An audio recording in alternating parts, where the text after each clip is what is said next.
Zoti Gjuzi ka pasur një deklaratë të fortë nga Alfred Saku, i cili ka deklaruar që Sokol Oldashi është vrarë. Edhe njerë? Që Sokol Oldashi është vrarë. Po. Ndërkohë, ne të gjithë e dim, ose të paktën zyrtarisht është thënë që ai ka bërë aksident. Po. A ka ndonjë gjë që fshihet në këtë mes? Pra ka ndonjë gjë që Saku ka ndonjë të vërtetë thua po thjesht saluton? Alfred Sako është një deputet në dijenin time i legjislaturës së tretë. Do të thotë që nuk është gjë pa gjë. Në këtë koment, unë do sillen vëmendje një gjë. Doktor Berisha, kur do të kandidonte Sokol Oldashi përpara Lulzim Bashës, u duk qartë që mbajti krahun e Bashës. Pyetja është, pse e mbajti Sali Berisha krahun e Lulzim Bashës? Jo hapur fare, por në një farë mënyre. Kur i tha Sokolit, Sokol tha, shiko, Sokol, dëgjoj, Sokol, këto do më thonë nuk janë për të akuzuar doktor Berishën, apo jo? Por ai po të thotë që ti je këtu, Partia Demokratike, duam s'duam ne do ta ketë kryetarin musliman, për sa kohë e ka Partia Socialiste kryetarin ortodoks. Këto gjëra janë ndarë me marrëveshje kur nuk hym në luftë civile më 1991-92. Se ishin prag luftës civile atëherë ne. Ju sishit. Pra ne morëm masat, mos kishte përplasje. Nëse ke vënë re, për shembull unë i them diktatoruc, i them Ramiz Alis. Ti them unë tash aty ndjes pas, dritë pas, nuk mund të them dot se më ka vrarë gjyshin muaj. Pra në një farë mënyrë jam i tronditur unë. Si rregull kur vdes tjetri duhet t'i thuash që hajde, mo, ndjes pas. Të paktën duhet ta thuash këtë. Pra, kush e di që do të vish të kontrollosh Partinë Demokratike? Sokol Oldashi, unë ja kam thënë dhe kështu. Për Sokolin them unë, dritë pas. E them se kam patur mik Sokolin. E kam patur klient në bar Capricciosa. Ai mendonte se ngjante John Lennon në ndjenin time. Edhe jeta ashtu i shkoi, si John Lennon. Unë nuk mund të ngrej akuza, sepse nuk më takon, por ai është vrarë në 2013 në ndjenin time. Kështu, në 2013 kur kërkonte të merrte një grup të Partisë Demokratike, ta nxirrte jashtë Partisë Demokratike. Pas atij fjalimit në kuvend. Partia Demokratike është parti e vendosur me gjakun edhe tonin aty, edhe me gjakun e Azem Hajdarit, kështu që është pak vështirë domethënë të kontrollohet dhe ti kemi gjithë liderët nga jugu. Shiko, e kemi Guri. E kemi gjithë qeverinë jugne, çfarë po kërkojnë tani? Unë po kërkoj avokatin e popullit ngjiten veri, që të keshin pas pesh, të kemi ku ta ankohemi. Jo ne si Tiranë, se ne e kena Belinda Balluku një herë për herë atu. E kemi një herë, se ka thonë Dorëqen. Apo po të kemi problem, unë i shkoj në zyrë. Mund të kemi një problem, mund të ketë një po themi qytetar i Tiranës, problem nuk e zgjidh dot. Që zgjidh vetëm ajo, unë i shkoj në zyrë. Siç i kam shku Blend Klosit për një problem në Durrës, i thash, "O do ta zgjidhësh tu në zyrë, ndryshe kena problem bashkë." Çfarë problemi kemi ta? I thash, "Kena problem korrupsioni, ose ti ke marrë lek këtu, e unë do të them sa anë spionare, ose më zgjidh problemin tani." Ma zgjidhi. Jo, ishte njëri që u anku te unë. Ishte shqiptari i Liritës. E zgjidhi. Pra, edhe në këtë rast, ku e kemi ministrën ne? Deri në Tërkuz. Po sipër, veriu. S'ka si ministër në kabinet. Nuk ka si ministër në kabinet. 61 bashki, 5 kemi ne. Po i, që ka? 56 ai. Çfarë do më bë? Do marrë edhe këto bashki tash? Djela, komplet? Se do i marrë këto, se është o mësu do më morë gjitha. E do. Ore dhondër, ore çfarë bën? Ore të ki mene mësim. Je duke ranë gremin, s'po e kupton. Unë nuk du të bish gremin. Nuk du të jesh kryeministri i 35 në burg. Nuk të dua. A me llogari për parat, sendi vjedhur, nëse është vjedhur dhe vërtetohet me gjykata, me shtetin e drejtës, parat këtu 7 herë të vjedhat tani thesari i shtetit, mbreti nuk vjedh. Pra vim sërish ke referendumi, forma referendare e vendimarrjes. A ka ngjarje të tjera të mistershme ose që janë të dyshimta që ndryshe thuhet në publik dhe ndryshe janë underground? Po. Edhe për këtë në disa raste Sako ka drejt. Sako ka parashikuar A kemi qenë kundër Covidit? Cako ka qenë dhe unë. Unë parlament, Cako në publik, apo jo? Pas kësaj, a tham ne që tërmeti është artificial. Të kujtohet? 5G-ja, qa është? Më çfarë është?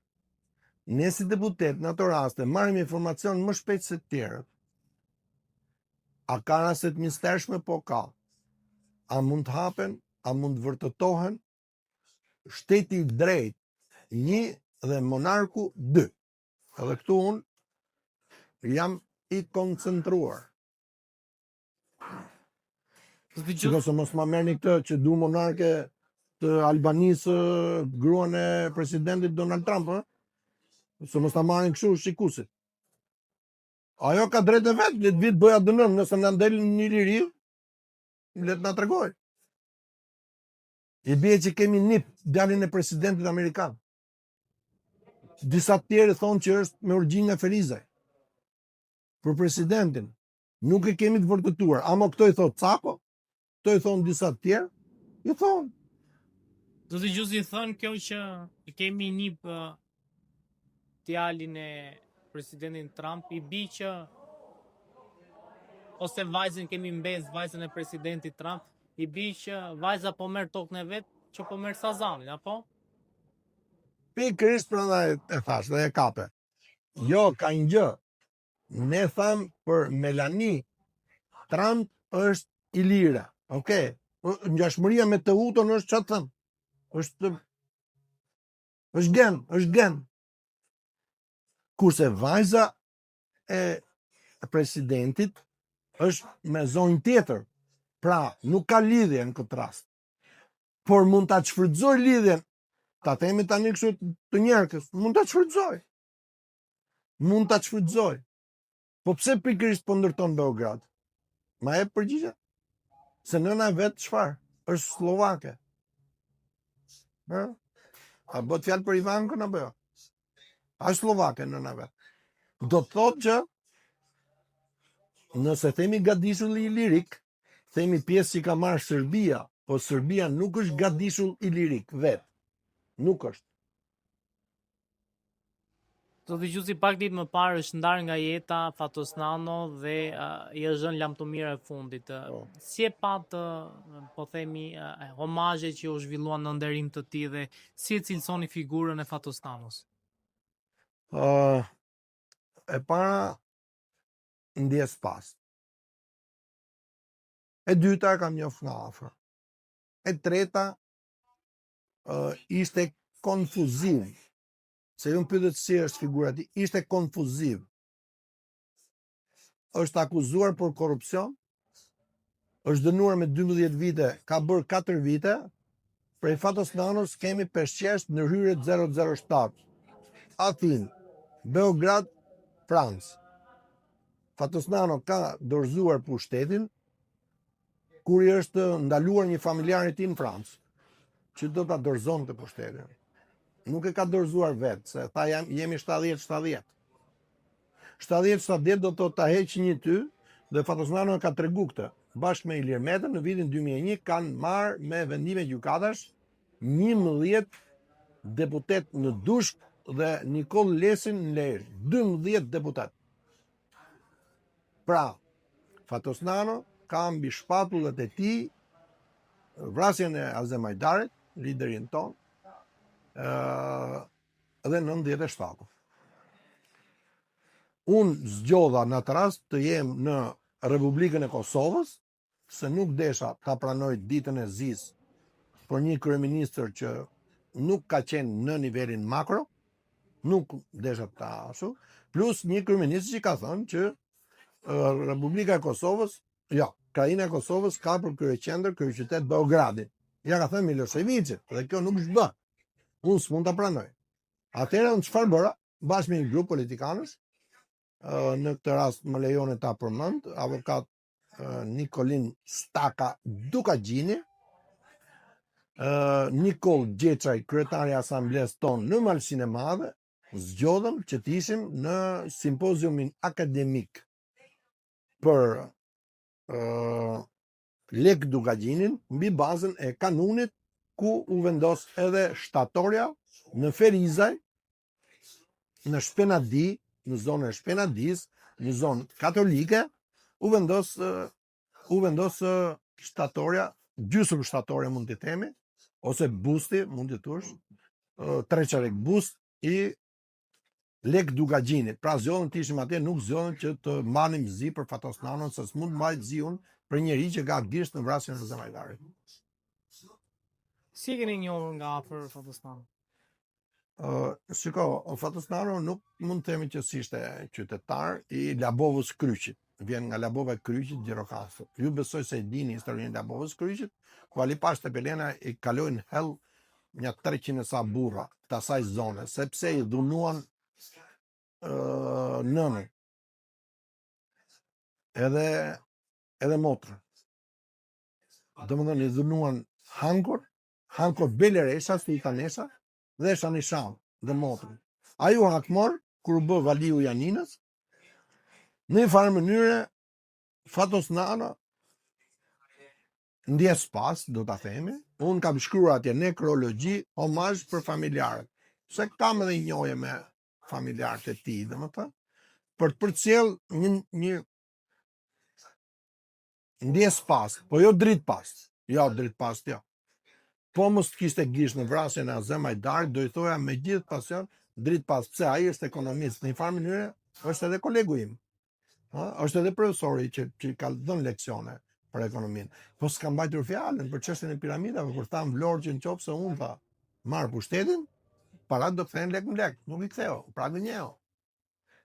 Në konceptin e kësaj do ta mbyll këtë. Ka vënë një herë në lëvizje dhe në lojë Bill Clintonin, Boris Jeltsinin dhe Sali Berishën. Kemi qenë në hotel Rogne dhe unë thash, tani ke Sali Berisha, ke Baca, më je keq. Jenë tavolinën time, ai e kuptoi, inteligjent, ta këtu s'ka vend për mua, po largo. Kam qenë unë, ka qenë një ambasador, ka qenë edhe ish kryetari i Partisë Republikane. Ka qenë më duket edhe Ndrej Legisi, po edhe Ndrej Legisi ka qenë. Zoti Gjuzi, janë publikuar përgjimet e dosjes së Belinda Ballukut, e cila u more pandehur në SPAK. Çfarë votëre të ato përgjime? E para që është rrjedhje e informacionit. Nga Prokuria e Posaçme Speciale Antikorrupsione. Tashi, të thuash që edhe prokurorët janë të korruptuar, duket që nuk më shkon për shtat tek shteti i së drejtës. Nëse janë të vërteta, nëse janë gjithnjë të vërteta, se ju e dini besoj pjesën time të kujdesit, sidomos kur është një zonjë ministra apo rasti zonës kryeministres Balluku, nuk do të ishte mirë që të fliste në atë formë. Po nëse ka folur, tregon në një tjetër që niveli i saj universitar dhe akademik është i ulët. Ai është një zhargon rruge. Nuk është se nuk përdoret në top fjalë në shqiptar, se kemi dhe mbiemra ne, me mbiemrin që ajo ka përmendur. Nuk do desha ta përmenda tek ju. Po tani ti thosh kryeministit Pallosh, ku konservatorët i thonë shkëlqësi kryeministër, nuk shkon. Le pastaj që të përdorësh një fjalë të rëndom që mbi bazën e ligjit që ata miratojnë si të majt, si të suportuar nga Fondacioni Soros, ata e përdoren, por kjo i bie që nuk mund të thush tjetrit kë edhe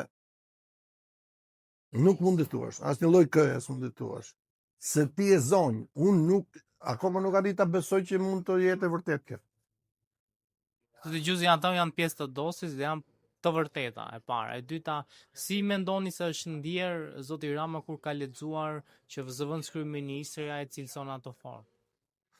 Atëherë, le të sillim vëmendje informacionin e Ramës. Unë kam informacion pranë Ramës, që Rama këtë informacion e ka marrë përpara zgjedhjeve. Se si e ka marrë, ai është kryeministër, ka asetet e veta për të marrë çfarë ndodh dhe çfarë flasim rreth figurës së tij. Dhe nëse ju kujtohet, në Fier ka pas një distancim të dhunshëm në një farë mënyre kur Rama e shtyn zëvendës kryeministën të ri mbrapa. Në informacionin që na ka ardhur ne konservatore është që në atë moment pikërisht i ka shkuar informacioni Ramës që shiko se Balluku që ke në krah flet fjalë që janë të papërshtatshme për etikën, të paktën kryeministrore apo qeverisëse.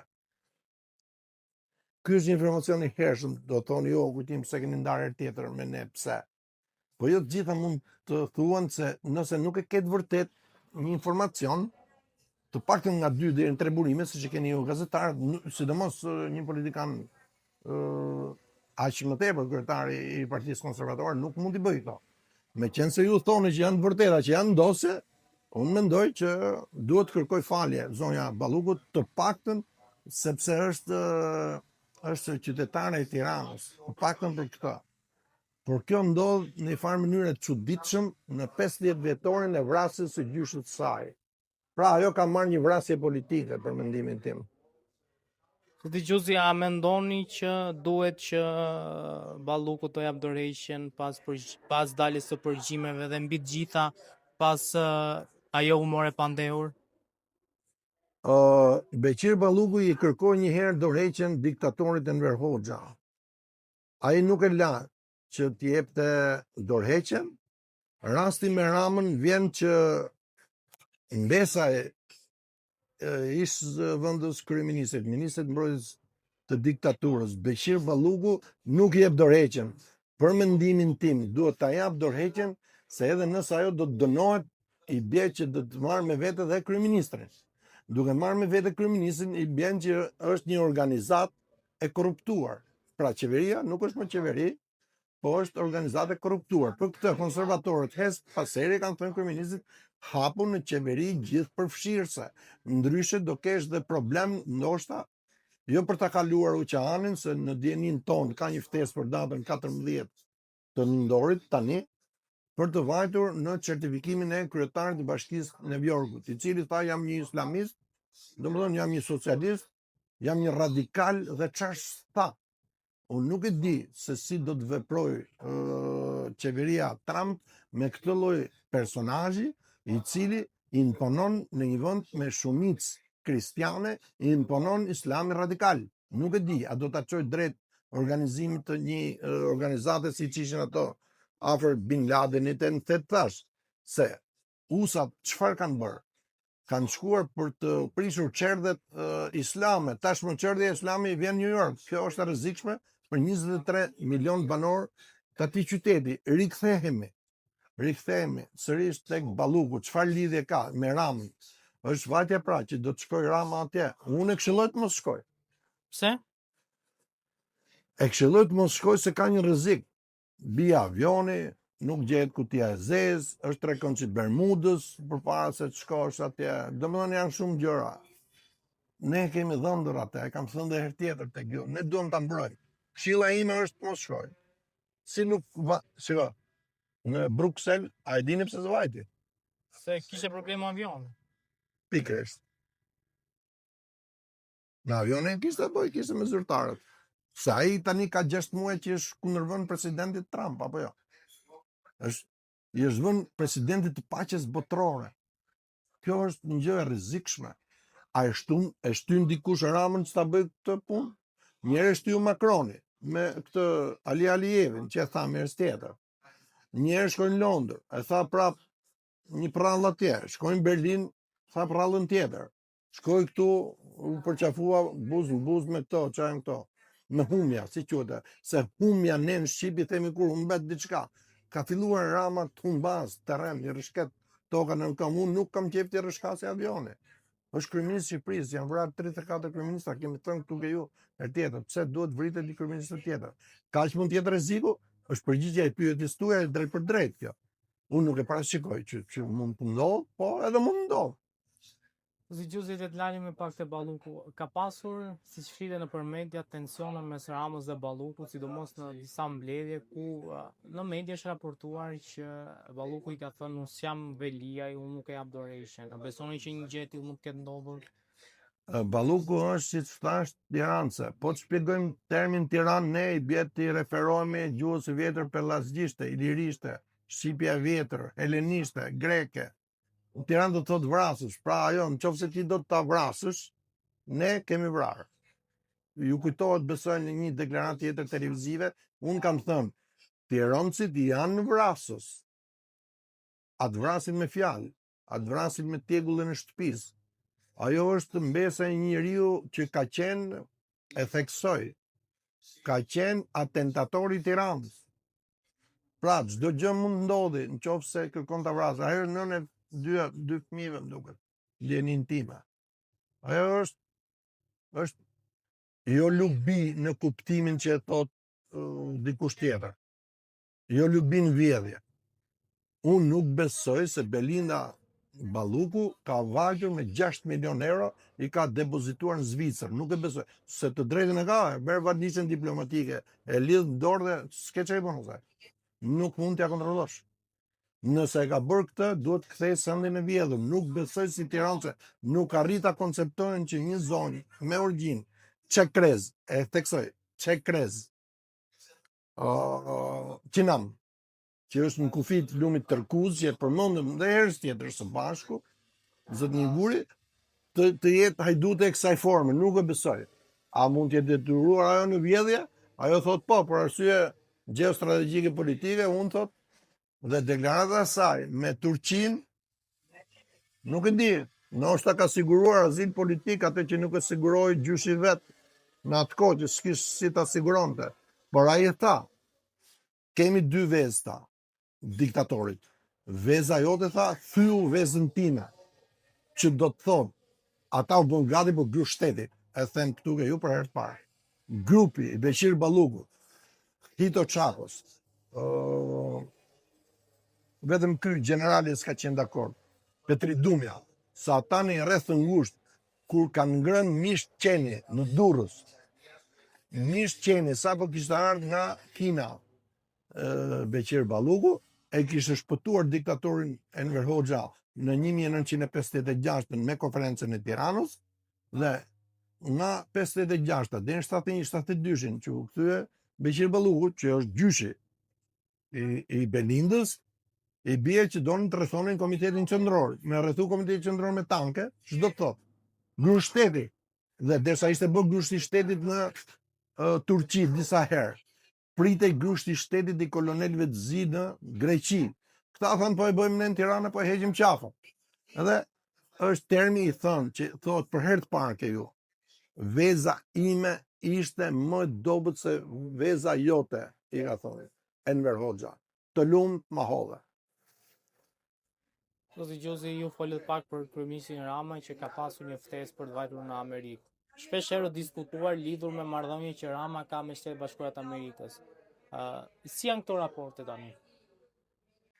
Tani që flasim bashkë, nga informacion konfidencial e theksoj, nuk duan ta shohin me sy Edi Ramën, sidomos stafi i presidentit Trump. Stafi zyrtar flasim, nuk duan ta shohin me sy. Mirë po, ka një gjë, presidenti vet është njeri tolerant. Jeta e tij e ka bërë atë që të jetë detyrueshëm tolerant. Ka një zgjidhje Edi Rama, nëse shkon drejt qeverisë tranzitore, e theksoj, e kemi thënë, nëse avokati i popullit kalon në drejtim të veriut, mundësisht një katolik, atëherë mund të ketë një ulje të tensioneve midis Edi Ramës dhe zyrës ovale. Ja bëj ftesën zyrtare, është informacion konfidencial. Ju mund ta shikoni tu, domethënë se s'mund ta themi në publik, njeriu që komunikon nuk mund ta themi në publik, nuk e kam të lejuar ta them. Ka pasur shpesh herë aludime që dosja Mekonical është në hetim me sipër dhe nga momenti në moment mund dalin po themi informacione që mund të implikojnë kryeministrin Rama, sidomos media djathtë ka raportuar shpesh herë këtë gjë. A mendoni që është në rrezik kryeministri Rama? Po, unë mendoj që është në rrezik, edhe sërish konfidenciale është informacioni, që mundet edhe ta bllokojnë, mos e lejojnë të shkojnë në atë takimin që ka atje për arsye të hetimit. Domethënë mund ta thrasin. Është rasti i Ramiz Alis, ka ndodhur në 90-ën kjo. E kanë thirrur dhe ai ka humbur për 14 orë. Unë nuk dua që të përsëritet ky rast për kryeministin Edi Rama. Nuk dua që kryeministri i Republikës. Ne nuk njohim zgjedhje. I ka vjedhur, i ka bërë zgjedhje të lira, të barabarta, vazhdon me presion mbi presidentin Trump përmes fondacionit Soros. Ju e vini re besoj. Nuk kalojnë 2 javë pa bërë një pres. Tani të bësh shaka me presidentin e Shteteve të Bashkuara të Amerikës është gjë e rëndë. Shpresoj që Rama ta dëgjojë këshillin ton. Unë i them mos kalo më tan. Ai të bëjë si doje. Kjo është shkoj deri në arrestimin e tij nga FBI. Jo, arrestimi nuk bëhet. Jo. Bëhet një ndalim për t'i vënë përpara dokumentacion që e përfshin në atë që thatë ju. Lëvizja e korruptuar me Gonigal. Ata, jo, pavarësisht se ne kemi ligje ekstradimi, Shqipëri USA dhe USA Shqipëri është ligji të cilin unë vetë e kam abstenuar se unë nuk jam dakord pa vepruar shteti i së drejtës, jo unë si person, se unë si person po dhe vetë Akademia Konservatore, vetë Partia Konservatore, nuk është dakord mos funksionoj sistemi gjyqësor në Shqipëri dhe ti të më marrësh mua nesër në Amerikë, se dikush atje mund të ketë bërë një, po themi, kallëzim ndaj meje. Nuk isha dakord me këtë dhe kam abstenuar, nuk e kam votuar kundër, sepse ky është ligj i rikthyer që nga koha e monarkisë. Pra, në këtë koncept, Edi Rama, edhe një herë, këshilla ime është se s'duhet ta ul nivelin, ta çoj tek niveli krushqive. E ti them të ruaj tani si krush, se unë jam krush më i parë se Edi Rama, me mosh. Po Edi Rama s'është i vogël, është 61 për 62 vjeç. Pra, ka vetëm një zgjidhje. Vajtja në vakancë presidenciale, pa marrë me vete të drejtën e vetos që ka parlamenti ta kthejnë në republikë presidenciale. Këtë, nëse ai ka një mundje të tillë, duhet ta hedhë në referendum popullor, sikurse duhet të hidhte ligjin superliberal. Zoti ka pasur një deklaratë të një analisti në media që Shtetet e Bashkuara të Amerikës që kanë shpallur non grata një ministër qeverisë Rama. Në djenin time, është një listë që qarkullon prej 4-5 vitesh me 96 emra, nga këta normalisht që ka dhe brenda Partisë Socialiste, që vazhdon të jetë deputet, por nuk është ministër aktual. Nuk është. Dhe tani me hamendje, po të hamendësosh, mund të thuash në emër, po nuk më vjen mirë tani të them unë për 2 bashkëkryetarë që duan me bë kodin zgjedhor 10 vjet që të mos ketë zgjedhje të lira të barabarta. Rasti Gjiknur Bylykbash. Më kupton? Domethënë mund ta ludojmë që mund të jetë Gjiknuri, por nuk kam informacion se s'mund të flas. Nëse s'ke informacion të sigurt nga njerëzit brenda administratës amerikane është apo të paktën brenda Partisë Republikane Amerikane, s'mund ta thuash. A mund të pritet ndonjë vendimi i mundshëm së shpejti lidhur me non grata të parë dhe nga situata politike në Shqipëri? Ju vut re që u dha një sinjal për heqjen e non gratave. U bë rasti Dodik apo jo? Pyetja është, po rasti Berisha, ne këtë e kemi trajtuar herë tjetër këtu tek ju. Unë nuk jam në gjendje të korrektoj doktor Berishën për zgjedhjet e tij në lidhje me listën 27 deputet Soros. Ju besoj e vut re votimin aty 77 apo jo? Ose në bashkim votash 105. Ne kemi thënë janë 110 deputet Soros, janë mbajtur peng. Shiko, a jam unë me ju në intervistë tani? Po jam me dëshirën time, apo jo, me bashkë bisedimin tonë. Para prak që jam dakord të jemi në këtë intervistë. Edhe tek fondacioni Shoqëria e Hapur Soros, e shqyer i themun, ka video regjistrime të problematike, se s'mund t'i them të tashme, se edhe mund t'i them, po. Pra mbajnë peng, janë disa njerëz që mbajnë peng. Video të pushtetarëve, të zyrtarëve të lartë? Po. Edhe deputetëve. Prandaj e votojnë ligjin ata, se s'kan ku lëvizin. Zoti Gjuzi, është miratuar ligji i barazisë gjinore. Po. Çfarë qëndrimi mbani ju? Ne jemi shprehur që ky ligj dëmton familjen, është retushuar pak, është zbukuruar pak nga varianti I parë, po ka ardhur pikërisht brenda 24 orëve që dhe gjykata amerikane, mos harroni, ju që na shikoni dhe na dëgjoni, ka marrëveshje bilaterale USA Shqipëri për ekstradim. Presidenti Donald Trump ka thënë agjencia apo fondacioni Soros do të shkojë në gjykatat amerikane për shoqëri jo vetëm korruptive, por dhe shoqëri krimi. Atëherë, si ka mundësi ti kundërvihesh presidentit amerikan dhe gjykatave amerikane kur je vend antar I NATO-s me një ligj që është super liberal? Okej, është e majta këtu, po e majta këtu është me një certifikim të pacertifikuar për çështjen e zgjedhjeve, pra nuk e ke shumicën. Duhet referendum për këtë. Dhe për këtë ligj duhet referendum. Ato e kanë miratuar ligjin, do hynë në fletorin zyrtare dhe ne s'do kemi mundësi të flasim më për grupin LGBT. Apo do të na ndaloj, do të na vendos gjoba. Jo mua, se unë jam pensionist, s'mi merr dot parat nga pensioni, se lejon ligji. Po të merr makinën, të merr orën, të merr kompjuterin, të merr telefonin, të gjen rrugë, të ndalon policia e shtetit dhe zyra përmbarimore, edhe të sekuestron telefonin ai. Që telefonin mund ta sekuestrojë me vendim gjykate vetëm prokuria e përgjithshme, po prokurorët, edhe prokuria speciale, SPAK-u. Çfarë do të bëjnë shqiptarët? Më fal, jam kundër atij ligji. Konservatorët janë kundër atij ligji. Çfarë do të bëjnë shqiptarët në këtë rast? Në këtë rast, shiko, unë I referohem për herë doktorit se ai ka pas administratën për 13 vite në qeverisje. Po s'duhet harruar se është një ligj I kaluar dhe prej tij në 2011, më duket, 2010-2011. Njerëzit nxorën fotografit me 2 ekstremistë superliberal të grupit LGBT. Do të thotë, doktori tani është kthyer në konservatorizëm. Okej, dakor, nuk është vonë asnjëherë për të kthyer. Por ka një problem shumë të madh këtu. Kush është problemi më I madh? Edhe theksova, shkatrimi I familjes, shkatrimi I traditës kombëtare shqiptare. Domethënë, është bërë konglomerat dhe unë tani do ta them këtë, që Edi Rama duhet vërtetoj me ADN, a është shqiptar apo është anti-shqiptar në konceptin edhe biologjik. Domethënë, a është me gen shqiptar apo jo? Se kështu I bie që nuk është.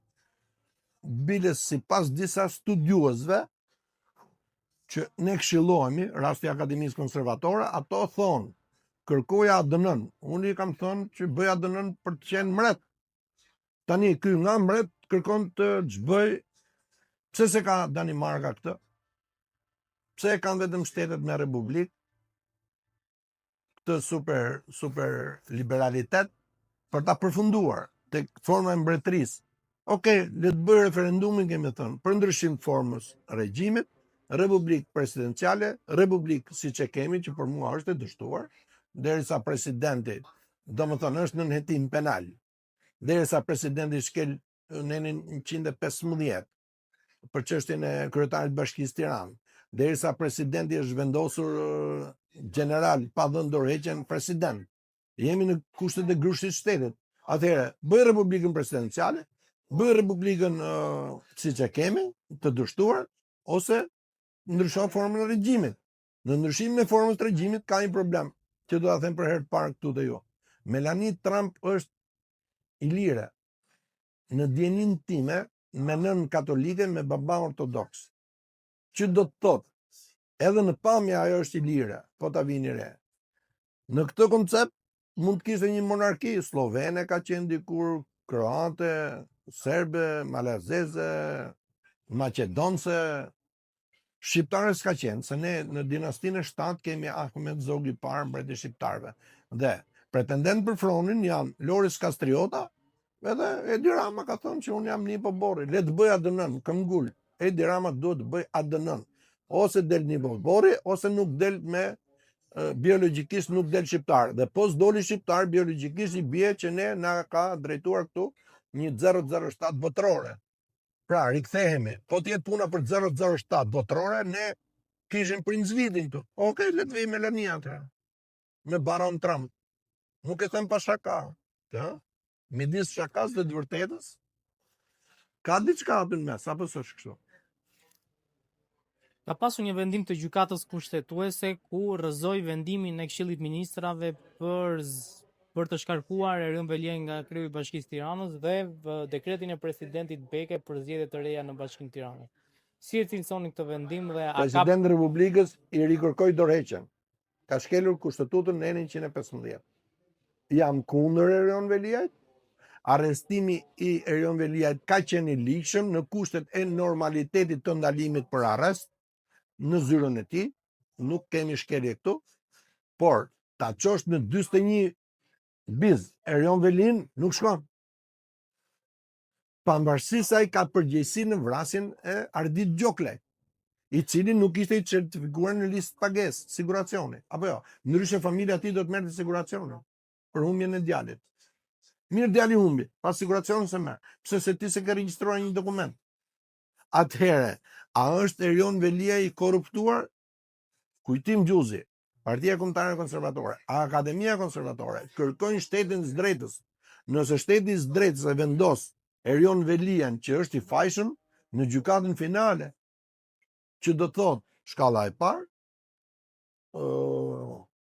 rasti i kësaj i shkallës së dytë, pastaj kemi gjykatën e lartë, pastaj kemi gjykatën kushtetuese, se tashmë është futur në kushtetuese kryetari i bashkisë në 115, dhe pas kësaj normalisht që është i detyruar të drejtohet kujt?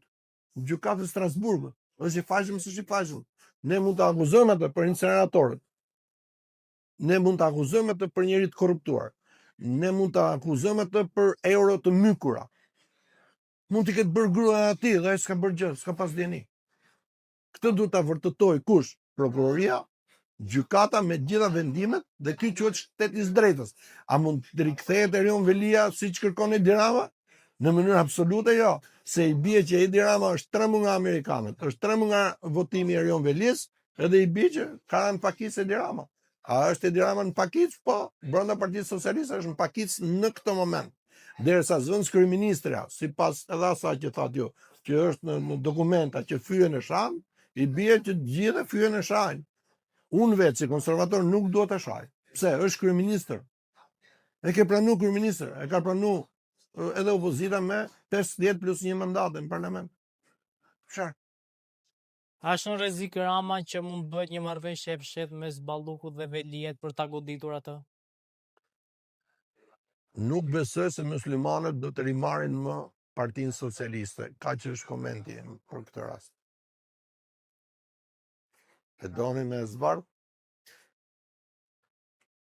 Partia Socialiste Kriminale Komuniste e punës së drejtuar nga diktatori Enver Hoxha, i cili thoshte ishte ateist, po ishte djali i Hoxhës. A ishte djali i Hoxhës, a ishte djali i Bimbashit, a ishte djali i Çerçisë Topullit, kjo prap do ADN. Kjo problemi Kuplaras tash.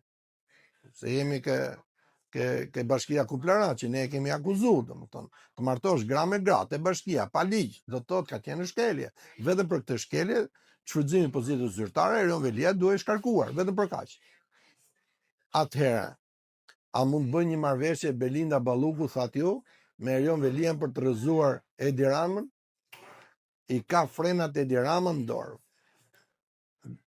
Atë mund të rrëzonte vetëm Gramozruçi, i cili nuk është i prirur të rrëzojë.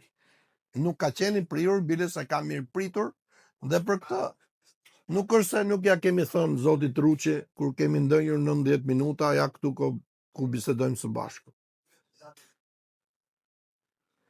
Se kemi biseduar me te për çështjen e avokatit popullit, domethënë i ke marrë gjitha. Tash bëj një këshillim tani, se më duket se s'po merr vesh Rama ku po shkon. Se Rama po bie në gremin teknikisht. Balluku e zhyt në gremin. Bolt japi deklaratën, më ka urdhëruar ai dhe s'kam pas çfarë të bëj. Sa ajo thot, sipas asaj që thatë dhe ju, unë se nuk e kam dokumentin në dorë që ta flas për të vërtetë. Po ti këtë thënë gjitha ato gjëra, jep dorëheqjen më vajzë mirë dhe shko. Ku do shkosh?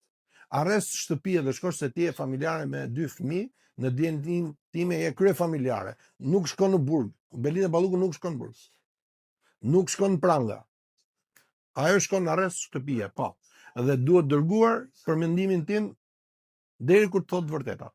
Unë e ftoj si vajzë e Tiranës të thotë të vërtetat. Mos harro çfarë ju kam thënë zonja zëvendës kryeministre në seancë plenare, kur doni të bëni ligjin me marr pronat pa vendim gjykate. Dhe ti atëherë, dhe ju më falni, u tërhoqet në atë rast. Po që të kesh fyer, domethënë, në këtë palloshi, e ku dëgjon se çfarë është ajo, si ti nxe goja një herë. Ose pastaj e kretë e parë si muar, domethënë edhe. Po ç'a me të bë tani, gjyshi jot bicikleta xhika qenë dhe u bë kriminal në vitet e okupacionit fashist. Ka vrarë njerëz, gjyshi. Ka vrarë njerëz. Ndor të vet. Apo do të them një gjë tjetër, Belind. Folja saj gocës, si e ke atë? Çfarë ke atë gocë halle e ke atë në Amerikë? Se në fillim shkoi e rrihet ajo, pastaj nuk dohet ta njihem më. Ajo vajza nga Durrësi. Emrin s'mund ta themi se kemi të drejtë. Zotë Gjuzi, do të kaloj pak te zhvillimet që po ndodhin në Kosovë. A është kjo një lloj, po themi, skenari për të eliminuar Albin Kurtin nga pushteti dhe nga që vetëvendosja? Pra, po i bëhet i puç Albin Kurtit? Shiko, po të puna për puç, Albin Kurti është marksist. Është i vështirë që ti bësh puç. Por Albin Kurti po fiton kohë. Ka 10 muaj që qeverisë si kryeminist në detyrë. Që do të thotë mban peng Republikën e Kosovës. Tani duket që ka marrë peng dhe presidenten. Sipas deklarimit të një ish kryeministri të Republikës Kosovës, presidenti është në shkelje kushtetuese me emërimin e dytë për Glauk Konjufshtën. Problemi i tretë është se Albin Kurti thotë dua të jem edhe zëvendës kryeministër edhe ministri i jashtëm. Domethënë, të mbaj peng gjithë agjendën ndërkombëtare të Republikës Kosovës. Ne si konservatorë kemi akuzuar Albin Kurtin se nuk ka marrë njëojë ndërkombëtare. Që do thotë ky do ta mbaj peng akoma këtë? Apo do të riparojë veten e vet? Kë do të mbaj peng? E bëj ftesë presidentes, tani kjo ka ndodhur. Nuk e di. Ndoshta mund të blen 5 deri në 6 mandate të kalojnë 61. Po quhet qeverinë blerje. Dhe këtë amerikanët nuk e falin. Amerikanët kanë bërë luftë, kanë gjujt Beograd. Kanë gjujt Beograd, Bill Clinton ka gjujt Beograd. Të gjujt Beograd do thotë filloi lufta e tretë botërore. Mirë po, konjunktura ndërkombëtare ashtu ka shkuar. Secili vend në vendin e vet. Shqipëria e madhe, thot presidenti amerikan. Çfarë do thotë Shqipëria e madhe? Mos do thotë një mbretëri e madhe, me qenë se ka dhe 3 vite presidenti dhe Melanie Trump vit bëhet mbretëresh e Iliris le të bëhet për mua s'ka asnjë gjë të keqe. Për mua si kujtim, nëse më thua Gadishulli Ilirik është i përbërë nga raca ariane dhe shqiptarët që normalisht janë etnikisht më të pastrit këtu, le të bëhet. Le të bëhet. Ne për këtë kemi luftuar. Gjergj Kastrioti për këtë ka luftuar. Që Gadishulli Ilirik të mos kishte punë me Turqinë. Në këto kushte, Vjosa Osmani, le të shpresojmë që nuk ka gabuar. Ju e dini shumë mirë që Vjosa Osmanit në seancë plenare, kur e ka braktisur Edi Rama në cilësinë e kryeministit, nuk ka qenë aty. Kujtim Gjuzi ka dhuruar një stirolaps kuqezi. Ju kujtohet, besoj. Stirolapsi kuqezi çfarë ishte? Është një metaforë, po mund ta themi edhe fizikisht, domethënë për të mbajtur shënim këto. Ky a akuzova unë Edi Ramën të bëja dënën? O për mbret? Ose të na thotë është shqiptar apo jo, se me veprimet që bën, po duket anti-shqiptar. Tani, ti them unë Vjosa Osmanit i anti-shqiptar e ti, për nga mbiemri them unë, do më u kthy në neo-bizantinizëm. Pse? Vjosa Osmani, a është muslimane me origjinë? Po. Albin Kurti? Po. Ky Glauk Konjufska? Po. Kryetari i parlamentit si ishte ai? Basha kishte mbiemrin ai? I bie ka dhe musliman. Po mirë. Lek Dukagjini, princi i principatës Dukagjinve, që shkon deri në Prizren. Pse nuk pas ka atje një kryeminist katolik, një kryetar vendi katolik, një president katolik, që nga 1991 që ka shpallur pavarësinë presidenti profesor doktor Indieri Ibrahim Rugova. Pse punohet kështu? Pse punohet kështu kur protokolli i Shqipërisë i vitit 1912 është kryeministri musliman, me që është majoranca islame e besimit, zonës kryeministri katolik. Kryetari i kuvendit, nëse do kemi, do të jetë ortodoks, dhe ka qenë Left Nosi, Dom Nikol Kaçori edhe Ismail Piçemali. Pse prish ky protokoll? Atëherë, unë këtu i kërkoj llogari edhe presidentës. Gjosa çfarë? Shiko, aq sa më lejon etika, ti kërkoj llogari.